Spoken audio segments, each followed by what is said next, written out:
ኢትዮ ግዕዝ ሚዲያዎች ነን። ከኢትዮጵያና ከኢትዮጵያ ውጭ የሚኖሩ ከ100 በላይ ተማሪዎችን ተቀብለን ቴሌግራም ላይ የአብነት ትምህርት እያስተማርን እንገኛለን። አብዛኞቹ ተማሪዎች በ6 ወራት ውስጥ ከዘወትር ጸሎት ጀምረው መዝሙረ ዳዊት ደርሰዋል። አንዳንዶቹ ደግሞ መዝሙረ ዳዊትን ጨርሰው ወንጌልና ድርሳን በመማር ላይ ይገኛሉ። አስገራሚው ነገር ግን ከ80% በላይ የሚሆኑት ተማሪዎቻችን በአረብ ሀገር ውስጥ በማዳም ቤት በስራ ላይ ያሉ እና ከተጣበበ ጊዜያቸው ቀን ሰው የሚማሩ እህቶቻችን መሆናቸው ነው። ይህ ደግሞ ለመማር ሰዓቱና ቦታው ተመቻችቶልን ነገ ዛሬ እያልን ለምንቀጥር ትልቅ የማንቂያ ደወል ነው። እርስዎም ጥልቅ የሆነ የመማር ፍላጎት ካለዎት ይህንን ቪዲዮ እስከ መጨረሻው ማየት አይዘንጉ። በዚህ ቪዲዮ በኢትዮ ግዕዝ ሚዲያ ንባብ ቤት ውስጥ ምን ትምህርቶች ይሰጣሉ? ትምህርቱ የሚሰጠው የት እና እንዴት ነው? ትምህርቱ ከሳምንት ስንት ቀን ይሰጣል?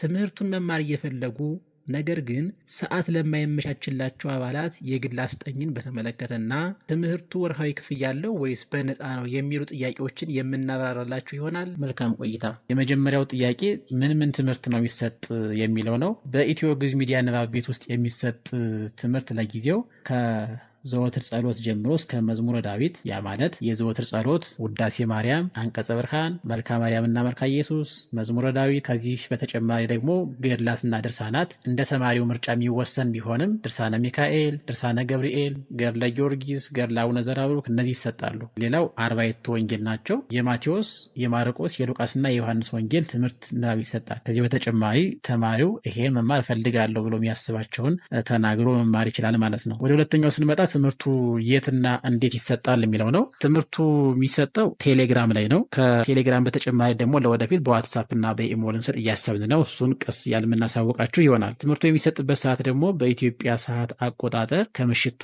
1 ሰዓት እስከ ምሽቱ 5 ሰዓት ነው። ትምህርቱ እንዴት ይሰጣል ለሚለው እስካሁን ድረስ ትምህርቱ እየተሰጠ ያለው በሁለት መንገድ ነው። የመጀመሪያው ላይቭ በመግባት፣ ሁለተኛው ደግሞ ላይቭ መግባት የማይመቻቸው ሪከርድ አድርገው በመላክ ማለት ነው።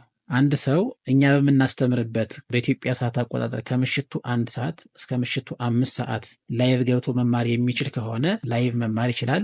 በዚህ ሰዓት ላይቭ መማር አልችልም፣ ሲጀመር ላይቭ ከመማር ይልቅ በድምፅ ብማር ይሻለኛል፣ የምማረው ትምህርት ሪከርድ ተደርጎ ተልኮልኝ እሱን አጥንቼ በሪከርድ እንደገና መልሼ ልካለሁ፣ እሱ እየታረመልኝ በሱ መልኩ ነው እንጂ ላይቭ ፍጹም አይመቸኝ የሚል ሰው ካለ ደግሞ በሪከርድ ይማራል ማለት ነው። ስለዚህ አንድ ሰው በላይቭ ልማር ወይስ በሪካርድ የሚለውን የራሱ ምርጫና የራሱ ውሳኔ ይሆናል ማለት ነው። ሶስተኛው ትምህርቱ ከሳምንት ስንት ቀን ይሰጣል የሚለው ነው። ትምህርቱ ከቅዳሜ ውጭ በሳምንት 6 ቀን ይሰጣል። ቅዳሜ የሁሉም አባል ተሰብስቦ ጥያቄ የምንጠያየቅበት የምንወያይበት ቀን ነው።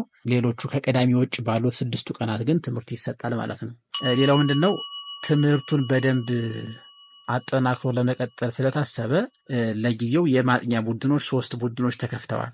ስለዚህ አንድ አዲስ ገቢ አባል ሲመጣ ወይ ቡድን 1 ወይ ቡድን 2 ወይም ቡድን 3 ይመደብና እዚያ ጋር ያጠናል። ቡድን ውስጥ ገብቶ ያጠናውን ዋናው ኢትዮ ግዕዝ ሚዲያ ንባብ ቤት በሚባለው ላይ መጥቶ ከሳምንት 2 ቀን ይፈተናል ማለት ነው።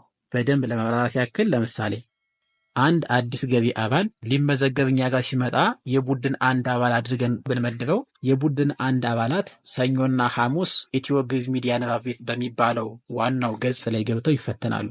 ከሰኞና ከሐሙስ ውጭ ግን ቡድን 1 ውስጥ በተመደቡ አስቀጻዮችና በሚያስተምሩ እህቶችና ወንድሞች ይማራሉ ማለት ነው። ቡድን 2 ደግሞ ማክሰኞና አርብ ዋናው ገጽ ላይ ይማራሉ። ከማክሰኞና ከአርብ ውጭ ባሉት ዕለታት በተመደበላቸው አስቀጻይ መሰረት በቡድን 2 ገብተው ያጠናሉ ማለት ነው። ቡድን 3 ደግሞ ረቡዕና እሁድ ገብተው ይማራሉ ዋናው ገጽ ላይ። ከረቡዕና ከእሁድ ውጭ ባለው ደግሞ በተመደበላቸው ቡድን 3 አስቀጻይ ያጠናሉ ማለት ነው። ስለዚህ እዚሁ ላይም ግልጽ ለማድረግ አንድ ሰው መቼ ነው የሚመቸኝ ብሎ ከራሱ ጋር ያወራና ሰኞና ሐሙስ ሰዓት የሚመቸው ከሆነ ቡድን 1 ላይ ይመደባል፣ ዋናው ቡድን ላይ ለመፈተን ማለት ነው። ማክሰኞና አርብ ከሆነ ፍሪ የሚሆነው በሌሎቹ ቀናት ስራውን እየሰራ በሚችልበት ሰዓት እየገባ እያጠና፣ ማክሰኞና አርብ ግን ዋናው ቡድን ላይ ፈተናውና ጥናቱ እንዳያልፈው እዚያ ጋር ይፈተናል ማለት ነው። ስለዚህ ሰዓታችሁን እዩ። ሰኞና ሐሙስ ስራ አለኝ ሁሌም ቢዚ ነኝ የሚል ሰው ካለ የቡድን አንድ አባል አድርገን አንመድበውም ማለት ነው። ለምን? የቡድን አንድ አባላት ያጠኑትን ጥናት ዋናው ላይ መጣው የሚፈተኑት ሰኞና ሐሙስ ስለሆነ ማለት ነው። ስለዚህ ከሶስቱ ቡድን የት ላይ እመድባለሁ የሚለውን ከአሁኑ መወሰንም ጥሩ ነው። ሌላው አራተኛው ጥያቄ ምንድን ነው? አንዳንድ ጊዜ ወይ በሰዓት አለመገጣጠም ወይ ደግሞ በተለይ ወደ አረብ ሀገራት የሚኖሩ ከፍተኛ የስራ ጫና ስላለባቸው መማር እፈልጋለሁ ግን የምሰራው ስራ ለመማሪያ የሚሆን ጊዜ አይሰጠኝም፣ ፋታ የለኝም። ቀን ሙሉ ስሰራ ነው የምውለው። ሌሊትም በኢትዮጵያ ሰዓት አቆጣጠር እስከ ምሽቱ 7 ሰዓትና 6 ሰዓት ነው የምሰራው። በዚያ ሰዓት ደግሞ እናንተ ላይቭ ጨርሳችሁ ትወጣላችሁ። ስለዚህ ምን ላድርግ ብለው ይጠይቁናል። የዚህ መፍትሄው ምንድን ነው? የመጀመሪያው የድምፅ ሪከርድ በመላክ መማር ይችላሉ። ለምሳሌ አቡነ ዘበሰማያት የሚለው በግዕዝ አንብበን እንልክላቸዋለን። እሱን ቁጭ ብለው ያጠናሉ። ከዚያ እነሱ ሪከርድ አድርገው ይልኩልናል። እሱን አይተን የሚስተካከለውን ነገር ይሄን እናስተካክሉ ብለን እንሰጣቸዋለን። ላይቭ መግባት ጠበቅባቸው የድምፅ ሪከርዱን በማድመጥ ብቻ በድምፅ ተምረን መጨረስ እንችላለን ማለት ነው። ከዚህ ውጭ ግን ሰዓት አላገኝም ግን ደግሞ በላይቭ ነው መማር መፈልገው የሚሉ ሰዎች አሉ።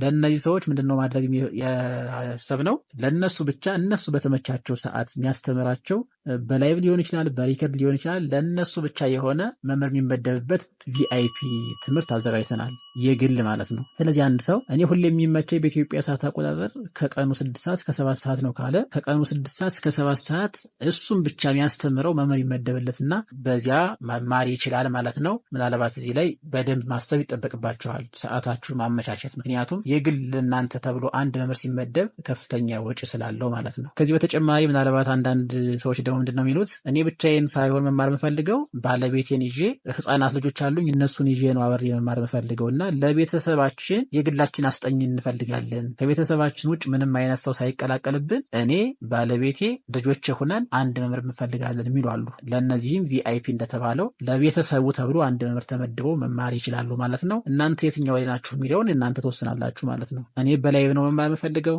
በሪከርድ ነው፣ በግል በቪአይፒ ነው የሚለውን መርጣችሁ ታሳውቁናላችሁ ማለት ነው። ሌላው አምስተኛው ጥያቄ ትምህርቱ ወርሃዊ ክፍያ አለው ወይስ የለውም የሚለው ነው። ጥያቄውን ባጭሩ ለመመለስ ወርሃዊ ክፍያ አለው። ምክንያቱም ሰፊ ሰዓት ወስደን ነው ይሄንን ስራ እየሰራ ያለ ነው። ኢትዮጵያ ውስጥ ሆነን ነው የምናስተምረው። ኢትዮጵያ ውስጥ የኢንተርኔት በየወሩ እየተሞላ ነው። የሚያስተምሩ መምህራን ጊዜያቸውን በተጣበበ ጊዜ ነው እያስተማሩ ያሉ።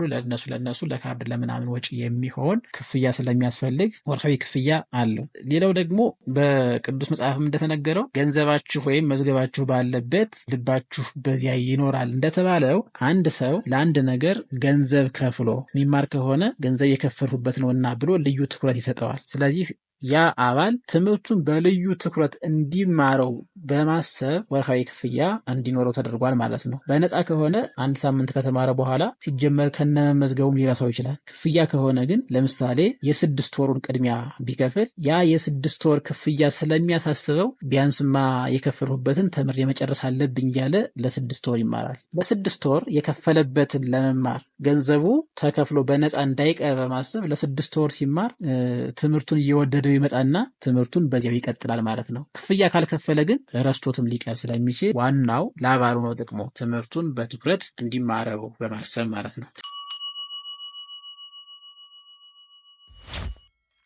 ይህን ቪዲዮ እስከዚህ ድረስ ከተመለከቱት የምርም ጥልቅ የሆነ የመማር ፍላጎት አለዎት ማለት ነው። ይህ ከሆነና ተመዝግበው ለመማር ከወሰኑ ደግሞ በዚህ ስልክ ቁጥር በቴሌግራም በኢሞ ወይም በዋትሳፕ አድራሻችን ሊያገኙን ይችላሉ። በነገራችን ላይ ከመመዝገበው በፊት የትምህርቱን አሰጣጥ ማየት ከፈለጉ የቴሌግራም አድራሻችንን አሁኑኑ መቀላቀል አይርሱ። በተጨማሪም በዚህ ቪዲዮ ላይ ሀሳብ አስተያየት ካለዎት በኮሜንት ሊያሳውቁን ይችላሉ። መልካም ጊዜ።